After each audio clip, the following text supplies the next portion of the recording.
दोस्तों नमस्कार। महाराष्ट्र के मुख्यमंत्री एकनाथ शिंदे कितने दिन के मेहमान हैं, क्या कोई बता सकता है? अजीत पवार एनसीपी तोड़कर निकले हैं और महाराष्ट्र के डिप्टी सीएम पद की शपथ ले चुके हैं। वह खुद कितने दिनों के मेहमान हैं, क्या कोई बता सकता है? शरद पवार एनसीपी बनाई, खड़ी की और अपनी पहचान राष्ट्रीय तौर पर खड़ी कर दी। आज वो अपने राज्य में ही दोबारा से पैदल चलने को मजबूर हैं। तो जब वो महाराष्ट्र को नापेंगे तो दोबारा एनसीपी कितने दिनों में खड़ी हो पाएगी, क्या कोई भी बतला सकता है? कांग्रेस और शिवसेना जो बटी हुई है उद्धव ठाकरे के पास, यह दोनों शरद पवार के साथ अगर पैदल चलते हैं तो क्या राजनीतिक तौर पर दोबारा से इस गठबंधन को जीवन मिल जाएगा, क्या कोई भी बता सकता है? और यह समूचा दांव बीजेपी ने जो सोचकर चला है कि जिस तरीके से 2019 के लोकसभा चुनाव में जितनी सीटों पर लड़े 90% पर जीत मिल गई और वो दोबारा परिस्थिति लाने के लिए अजीत पवार भी ले आए और शिवसेना को भी तोड़ दिया, तो अब कोई सामने बचा ही नहीं है। तो क्या वाकई सब कुछ उसके अनुकूल है, कोई कह सकता है? शायद कोई नहीं कह सकता है, लेकिन ये सारी चीजें धीरे धीरे महाराष्ट्र की राजनीति में होनी है और उसके लिए पहल शुरू हो चली है। शुरुआती पहल एकनाथ शिंदे के अपने विधायकों के बीच से निकली है, जहां सबसे बड़ा सवाल यह है कि हम तो निकले थे पूरी रोटी खाने और उस पूरी रोटी में एक हिस्सा बीजेपी ने ले लिया। बची थी आधी रोटी, लेकिन अब उस आधी रोटी तो दूर की बात है, तमाम मलाई और पूरी रोटी खाने की स्थिति में अजीत पवार आकर सामने खड़े हो चले हैं। उन्होंने मंशा भी जाहिर कर दी, बहुत कुछ करना चाहता हूं और मुख्यमंत्री पद भी चाहता हूं। कल तक जिक्र से वित्त मंत्रालय का था, बात अब आगे बढ़ रही है। और सियासी तौर पर अगर बीजेपी की इन चालों को समझें तो उसे एकनाथ शिंदे की क्यों जरूरत है, या फिर एकनाथ शिंदे के साथ जिन 16 विधायकों का जिक्र सुप्रीम कोर्ट में फंसा हुआ है, क्या अब उस पर फैसला वाकई आने वाला है? और अगर वो सारे के सारे अयोग्य घोषित हो जाएंगे तो एक झटके में जो शिवसेना नई बनी है 40 विधायकों को लेकर, यानी 2/3 विधायकों को लेकर, वह तो धराशायी हो जाएगी। तो फिर उद्धव ठाकरे के पास ये सभी लौट जाएंगे या फिर क्या करेंगे? या फिर इन तमाम परिस्थितियों के बीच बीजेपी ने नया आकलन शुरू कर दिया है, क्यों नहीं जब तक फैसला आता है और जब तक परिस्थितियां पनपती हैं उस दौर में आकर चुनाव दोबारा महाराष्ट्र में करा दिया जाए, या खुद एकनाथ शिंदे इस दिशा में बढ़ चले? क्या वाकई ऐसी स्थिति भी आ सकती है? ये सारे सवाल हैं, लेकिन इन सवालों के बीच का दो सच सबसे महत्वपूर्ण है। पहला सच तो यह है कि एकनाथ शिंदे के साथ जो 40 विधायक निकल कर आए, अब उनकी हथेली खाली है। उन्हें पता चल चुका है कि महाराष्ट्र की राजनीति में अजीत पवार जिस तरीके से वोट को साध सकते हैं, उसमें एकनाथ शिंदे की मौजूदगी वोटों को साध पाने की है नहीं। और महाराष्ट्र की राजनीति का दूसरा सच यह है कि अजीत पवार को लेकर तो आ गए, लेकिन अगर महाराष्ट्र की राजनीतिक हकीकत को समझें तो बीजेपी को कहीं ज्यादा जरूरत बटी हुई शिवसेना की है। क्योंकि जिस लिहाज से वोट बैंक महाराष्ट्र के भीतर बटा, चाहे वो विधानसभा के चुनाव को परखिए या लोकसभा के चुनाव को परखिए, शिवसेना अगर साथ खड़ी रहती है बीजेपी के तो बीजेपी को लाभालाभ होता है। लेकिन अगर शिवसेना नहीं खड़ी है तो किस तरीके से बीजेपी का अपना वोट बैंक भी खिसकता है, और जिस वोट बैंक के आश्रय वह इन तमाम सीटों पर जीतती हासिल करते हुए 105 सीट अगर विधानसभा में और लोकसभा में 25 कैंडिडेट खड़ा करती है और 23 पर जीत जाती है, ऐसी परिस्थिति दोबारा आ नहीं पाएगी। क्योंकि अपने तौर पर एनसीपी भी बट गई और एक तरफ शरद पवार हैं जो बता रहे हैं मेरी बगावत का मतलब था खुद मैं पार्टी बनाता था, और अजीत पवार को यानी भतीजों को कहते हैं तुम्हारी बगावत का मतलब है हमारी तस्वीर भी चाहते हो और हमारी पार्टी भी चाहते हो, हमारा सिंबल भी चाहते हो। ठीक उसी तर्ज पर जिस तर्ज पर एकनाथ शिंदे निकले थे। तो क्या यह पूरा का पूरा दांव बीजेपी को कहीं भारी तो नहीं पड़ गया? भारी मत कहिए, उल्टा तो नहीं पड़ गया? हमें लगता है कुछ चुनावी आंकड़े, कुछ वैचारिक सवाल और कुछ राजनीतिक जमीनी हकीकत, इन तीनों परिस्थितियों को मिला दीजिए और उसके बाद जरा सोचना शुरू कीजिए। विधानसभा के चुनाव में बीजेपी को 1,41,00,000 वोट मिले थे और शिवसेना को तकरीबन 90 लाख वोट मिले थे। तभी ऐसी स्थिति थी जहां पर एनसीपी और कांग्रेस कहीं नजर नहीं आ रही थी। लेकिन एनसीपी को भी वोट जो मिले थे 92 लाख मिले थे और कांग्रेस को मिले थे 87 लाख। यानी एक लिहाज से सोचिए तो इन तीनों का एक साथ होना यकीनी तौर पर बीजेपी के लिए तो खतरे की घंटी थी। तो बीजेपी ने चाल आपको लगेगा सही चली, जहां पर एनसीपी को तोड़ डाला या अजीत पवार के सामने कुर्सी रख दी और उसके बाद चीजें उसके अनुकूल हो गई। लेकिन जब आप उसके भीतर जाएंगे तो कुछ सवाल आपको बेचैन कर देंगे। मुंबई में क्या होगा, ठाणे में क्या होगा, कोंकण में क्या होगा, औरंगाबाद में क्या होगा, उस्मानाबाद में क्या होगा, उन तमाम जगहों पर क्या होगा जहां पर बीजेपी को अगर शिवसेना के वोट ना मिलते तो क्या वो वाकई 75 का आंकड़ा पार कर पाती? नहीं कर पाती। और अगर एनसीपी भी बटी हुई है और एनसीपी की पहचान वहां के साहब, दिल्ली के साहिब अलग हैं, वहां पर साहब अलग हैं, तो वहां के साहब और दिल्ली के साहिब यानी वहां पर पवार और यहां पर मोदी दोनों अपनी ठसक के साथ राजनीति को चलाते हैं, अपने इर्द गिर्द ताना बाना बुनते हैं, खुद को सबसे कद्दावर के तौर पर खड़ा करते हैं और समूची पार्टी को उसमें झोंक देते हैं। यह काम बीजेपी ने किया, यही काम अभी तक एनसीपी करती चली आई। इसीलिए अजीत पवार को लगा कि हमारा तो राजनीतिक तौर पर बहुत शोषण हुआ है और आज भाषण देते देते वक्त ना जाने उन्होंने कितने तरीके के कसीदे को गढ़ डाला। लेकिन एक क्षण के लिए उस राजनीतिक जमीन को अब पकड़ने की कोशिश कीजिए जहां पर लोकसभा में 25 उम्मीदवार बीजेपी के खड़े होते हैं, 27% वोट मिलता है, 23 सीटें वो जीत लेती है। लेकिन अगर शिवसेना साथ में ना हो तो ये 23 सीट एक झटके में लगभग 14 सीट पर आकर खड़ी हो जाएगी, यानी 9 सीट डामाडोल हो जाएगी। दूसरी तरफ शिवसेना 23 कैंडिडेट को खड़ा करती है और 18 सीटों पर जीत जाती है। लेकिन इन 18 सीटों पर अगर बीजेपी का साथ ना हो तो वह एक झटके में 11 सीट पर आ जाएगी, यानी 7 सीट उसके हाथ से भी गए। और एनसीपी ने तो सिर्फ 4 सीट जीती थी, 19 उम्मीदवारों को खड़ा किया, और कांग्रेस ने तो एक ही सीट जीती थी, 25 उम्मीदवारों को खड़ा किया। लेकिन जब आप वोट के परसेंटेज में चले जाते हैं तो पता चलता है कि एनसीपी और कांग्रेस दोनों मिलकर भी लगभग 32% होते हैं। यह अलग मसला है कि 50% का आंकड़ा बीजेपी और शिवसेना साथ में ले आती है।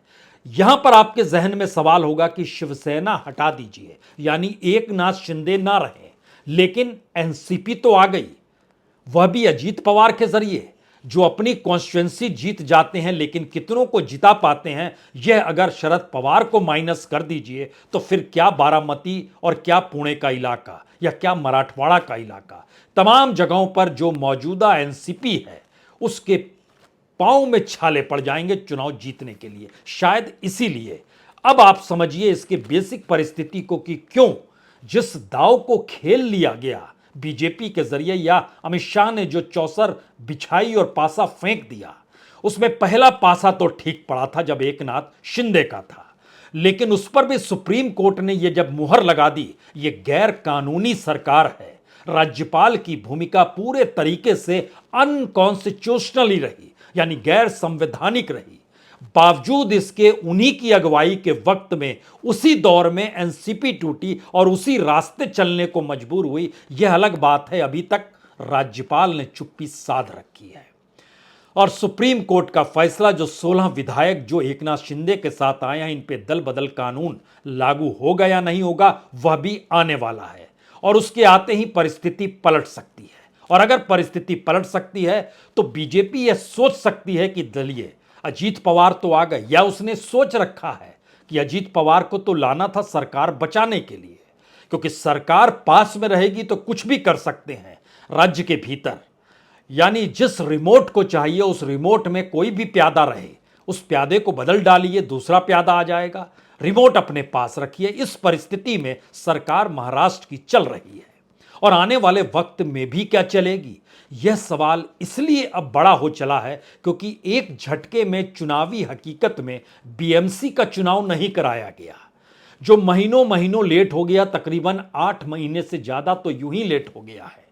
चुनाव दर चुनाव रुके हुए हैं क्योंकि संवेदनाएं और भावनाएं इस दौर में उद्धव ठाकरे के साथ शिवसेना को लेकर चली, क्योंकि एकनाथ शिंदे पिता को भी ले उड़े, पार्टी भी ले उड़े, सिंबल भी खत्म कर दिया। उसी अंदाज में शरद पवार का नाम, शरद पवार का चेहरा, शरद पवार की पार्टी, शरद पवार का सिंबल अजीत पवार उसी तर्ज पर ले जाना चाहते हैं। लेकिन क्या अजीत पवार एकनाथ शिंदे हो सकते हैं, या एकनाथ शिंदे अपने तौर पर अजीत पवार हैं? जी नहीं, दोनों नहीं है। दोनों अपनी अपनी जगहों पर सिवाय प्यादे के कुछ भी नहीं है। तो अगर प्यादों का खेल समझना है तो अब आइए उस राजनीतिक जमीन पर जहां पर बीजेपी और शिवसेना, खास तौर से मुंबई की 36 सीट, उस 36 में से 30 सीटों पर बीजेपी शिवसेना ने कब्जा किया। हम विधानसभा का जिक्र कर रहे हैं। 16 सीट बीजेपी ने जीती, 14 सीट शिवसेना ने जीती, और उससे सटा हुआ ठाणे का इलाका है और उसके बाद कोंकण का इलाका। ये 3-4 जगह जो है बहुत महत्वपूर्ण है। ठाणे और कोंकण में 39 सीटें हैं जहां पर बीजेपी 11 सीट जीतती है, शिवसेना 15 सीट जीतती है। यानी इन 75 सीटों पर मुंबई, ठाणे, कोंकण की बीजेपी 27 सीट जीतती है और शिवसेना 29 सीट जीतती है। लेकिन दोनों को ही आप जैसे ही बांट दीजिएगा और उसमें अगर एक घालमेल आप कर दीजिए कि साकाल के सर्वे को जोड़ दीजिए, जहां पर जितना परसेंट वोट मिल रहा है बीजेपी को, जितना शिवसेना उद्धव ठाकरे को, जितना इस दौर में कांग्रेस को, जितना इस दौर में एनसीपी यानी शरद पवार को, उस हिस्से में आइएगा तो मुंबई के भीतर बीजेपी 16 से निकलकर 9 सीट पर आती है और शिवसेना 14 से निकलकर 7 सीट पर आती है। यह एक परिस्थिति है। और कोंकण और ठाणे के इलाके में जो 11 सीट बीजेपी ने जीती है, वहां पर वह एक झटके में 3 सीट पर आ जाएगी। शिवसेना 15 से घटकर लगभग 11 सीट पर ही आ पाएगी। घाटा किसको हो रहा है, नुकसान किसे हो रहा है? खास तौर से महाराष्ट्र के उन इलाकों में जहां पर मुस्लिमों की तादाद ज्यादा है और मुस्लिम और हिंदू कहने के वक्त वोट कहां बढ़ता है, वो बीजेपी के हक में जाता है। महाराष्ट्र की राजनीति में वह शिवसेना के हक में जाता है और उसकी पहचान औरंगाबाद और उस्मानाबाद खास तौर से है। यहां की सीटों को परखिएगा तो क्यों यहां पर ज्यादातर सीटें शिवसेना जीत जाती है? क्योंकि बाला साहब ठाकरे ने जिस शिवसेना को खड़ा किया वो सीधे तौर पर मुस्लिमों को काउंटर करने की परिस्थिति में थी। और शायद यही बात अपने तौर पर आज उठी जब प्रफुल्ल पटेल ने कहा कि हम शिवसेना के साथ जा सकते हैं तो बीजेपी के साथ क्यों नहीं जा सकते हैं। और इसका जवाब शरद पवार की तरफ से आया, शिवसेना को तोड़ा गया, सत्ता से बेदखल किया गया, और जिसने किया उसने इस देश के भीतर में संविधान को बेदखल कर दिया है।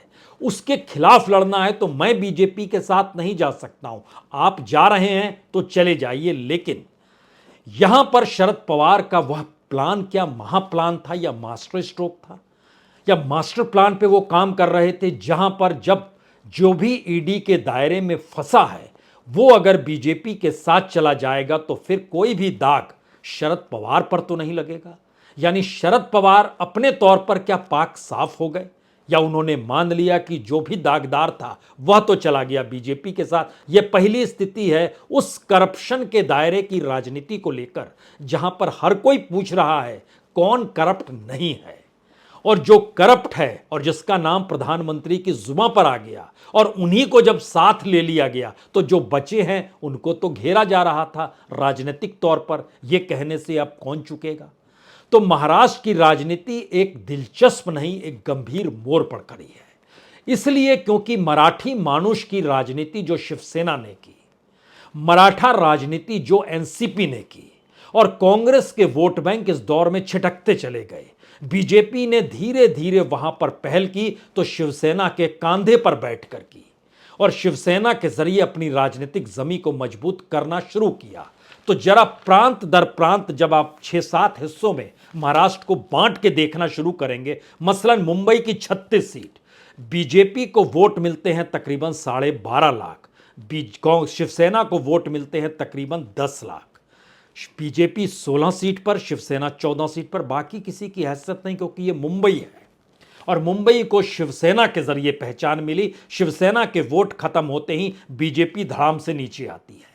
उसके बाद आइए पश्चिम महाराष्ट्र का इलाका, जहां पर 70 सीटें हैं और यहां पर मुकाबला किसी और से नहीं, उस एनसीपी से है जिस एनसीपी को तोड़ा है बीजेपी ने, क्योंकि 70 में से 20 सीट बीजेपी के पास और 27 सीट एनसीपी के साथ, और एनसीपी को वोट यहां पर 30 लाख मिले तो बीजेपी को 20 लाख मिले, यानी शिवसेना साथ थी तब 20 लाख मिले। वोट का ट्रांसफर हुआ मराठवाड़ा पश्चिम महाराष्ट्र में, उस रूप में शिवसेना की पहुंच पकड़ नहीं, वहां पर बीजेपी ने अपनी बिसात शिवसेना के जरिए बिछाने की शुरुआत भी की थी। तो अगर वह वोट बैंक कम हो जाता और दूसरी तरफ एनसीपी और कांग्रेस को भी लगभग 16 लाख वोट मिले थे, हालांकि सीट उसने 12 जीती थी। तो पश्चिम महाराष्ट्र के भीतर में शरद पवार अब खुले तौर पर बीजेपी को टक्कर देने को तैयार हैं, या फिर अजीत पवार क्या शरद पवार को टक्कर दे पाएंगे, यह सवाल किसी को पचेगा नहीं। तो पश्चिम महाराष्ट्र में नुकसान, मुंबई के भीतर नुकसान। मराठवाड़ा में जब आपकी एंट्री होती है तो वहां पर बीजेपी और शिवसेना का ज्यादा प्रभाव है, क्योंकि वहां की 46 में से 28 सीट इन्हीं दोनों के पास है। लेकिन फिर वही सवाल, शिवसेना के अगर वोट बैंक को आप माइनस करते हैं और एकनाथ शिंदे की जो पहुंच और पकड़ है वो ठाणे और कोंकण के इलाके में है, जहां पर आनंद दीगे जो खास तौर से ठाणे के नेता के तौर पर पहचानती और एक वक्त समानांतर राजनीति व बाल ठाकरे के समानांतर खड़े होने की स्थिति में आ रहे थे, तब उस दौर में उनकी मौत हुई थी, हत्या हुई थी, यह भी एक अलग सवाल है। लेकिन ठाणे और कोंकण की 39 सीटों में से शिवसेना के पास 15 सीट है और बीजेपी के पास 11 सीट है। लेकिन जैसे ही दोनों बंटते हैं, और इन सब में अगर एनसीपी का छौंक भी आप लगा देते हैं कि वह भी बट गई है, जिसके पास तकरीबन 5 सीटें हैं और उसको लगभग बहुत कम वोट मिले थे, हालांकि 4.5 लाख वोट मिले थे एनसीपी को, दूसरी तरफ शिवसेना को लगभग 11.5 लाख मिले थे बीजेपी को, उस हिसाब से अगर परखिएगा और अब आप किश्तों में चीजों को बांटिएगा तो आपके सामने एक सवाल अचानक खड़ा हो जाएगा, अजीत पवार से ज्यादा जरूरत तो एकनाथ शिंदे की है, और एकनाथ शिंदे अगर वापस लौट जाते हैं या शिवसेना फिर से एकजुट हो जाती है तो बीजेपी का समूचा खेल धराशायी हो जाएगा। अजीत पवार अगर लौट जाते हैं तो खेल धराशायी नहीं होगा, लेकिन एकनाथ शिंदे लौट जाते हैं तो खेल धराशायी हो जाएगा। और एकनाथ शिंदे अगर तमाम मंत्रालयों पर बैठे रहते हैं जिसको अजीत पवार चाहते हैं, और अगर अजीत पवार को उतने मंत्रालय और उतने महत्वपूर्ण मंत्रालय नहीं दिए जाते हैं तो एक झटके में अजीत पवार को ज्यादा घुटन इस बीजेपी की सरकार और एकनाथ शिंदे की सरकार में होने लगेगी, जो कि इससे पहले शरद पवार के साथ हो रही थी, उससे भी ज्यादा, क्योंकि मिला कुछ नहीं। और जैसे ही मिलता है वैसे ही एकनाथ शिंदे की सौदेबाजी का दायरा इसलिए बड़ा है क्योंकि जिस हिंदुत्व के वोट बैंक पर बीजेपी महाराष्ट्र के भीतर राजनीति को साधना चाहती है, अगर वो काउंटर में शिवसेना के जरिए एकजुट हो जाता है तो इस वक्त की जो पहचान जिसका जिक्र हमने शुरू में किया, 30 सीटें लगभग एक झटके में बीजेपी की कम हो जाएगी। और इसीलिए शिवसेना ने नाता तोड़ा था बीजेपी से जब चुनाव के परिणाम आए थे, क्योंकि बीजेपी के वोट शिफ्ट नहीं हुए थे। तो जितनी सीटों पर जीतती है शिवसेना, उसकी सीटों में जो कमी होती है वो 11 सीट की होती है, और दूसरी तरफ 30 सीट सीधे सीधे बीजेपी के कम होते हैं। इसका लाभ किसको मिलेगा, शरद पवार को या अजीत पवार को? अजीत पवार तो उन्हीं के साथ खड़े हैं, तो क्या अजीत पवार अपनी सीट बचाते हुए उनके वोट को ट्रांसफर करा पाएंगे? मुश्किल सवाल है। लेकिन दूसरी तरफ क्या वोट ट्रांसफर होंगे जब अल्टरनेटिव तौर पर महाराष्ट्र की राजनीति और सियासत में दोबारा से शरद पवार और कांग्रेस को लोग देखने लगेंगे? हो सकता है। अगर इस हो सकता और नहीं होने की परिस्थिति के बीच एक क्षण के लिए और खड़े होइए तो हम आपको विदर्भ लिए चलते हैं। वहां की 62 सीटों में से 29 सीट सबसे ज्यादा बीजेपी ने जीती और कांग्रेस और एनसीपी के पास 21 सीट आई कुल मिला के।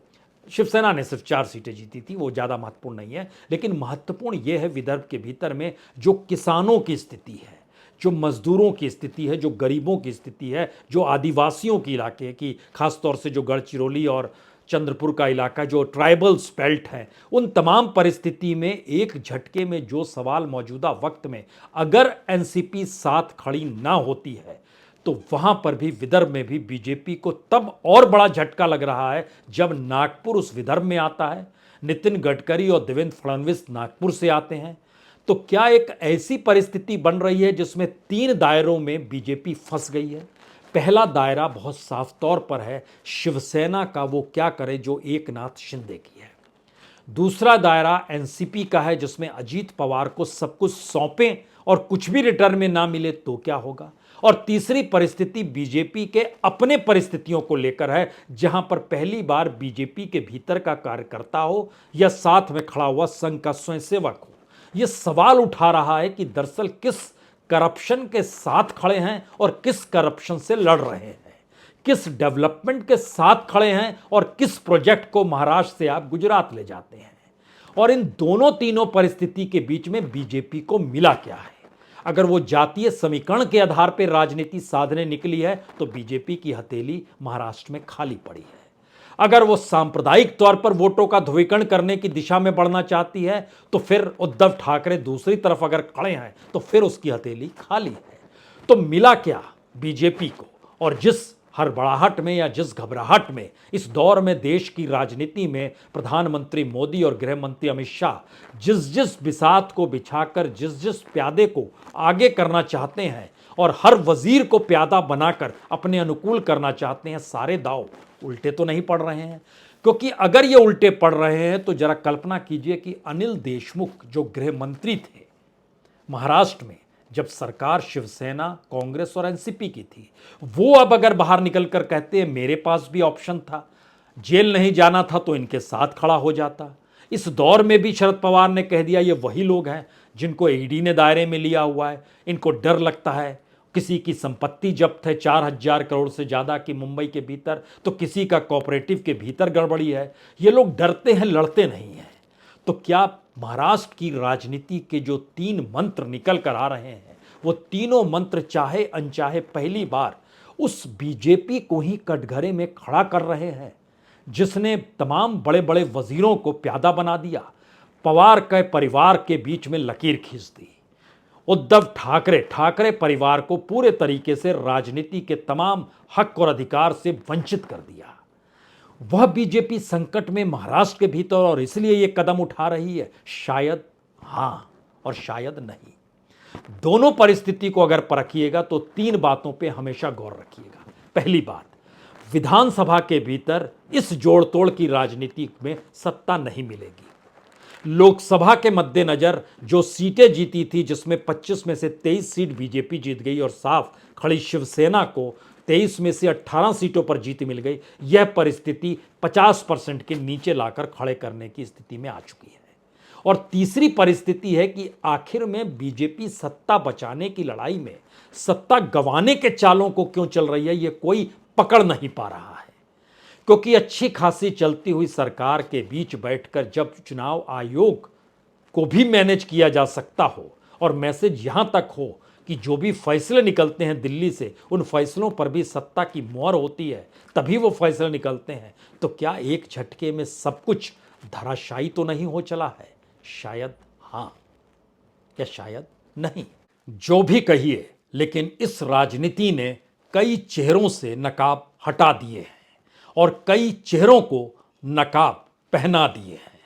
अब इसे जनता को उठाकर देखना है उस नकाब के पीछे है कौन, और जिनके नकाब उतरे हैं उनकी अपनी उस सियासी जमीन पर जनता को ही तय करना है। शायद महाराष्ट्र की राजनीति भारत की राजनीति के लिए नजीर साबित हो सकती है। दिशा फिलहाल वही है। बहुत बहुत शुक्रिया, बहुत बहुत शुक्रिया।